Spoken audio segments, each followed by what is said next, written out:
guys, welcome back to the Essence of Moana channel, where I do tutorial videos on digital art, graphite drawings, and paintings. And today we'll be doing a tutorial on how to shade a nose.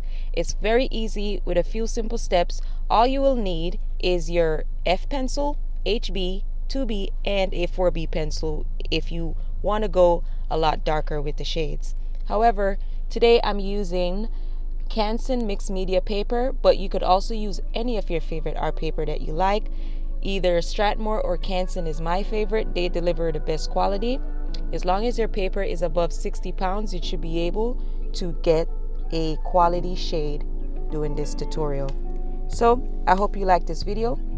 Like, comment, and subscribe if you want more content like this, and I'll see you again soon in my next video. Peace.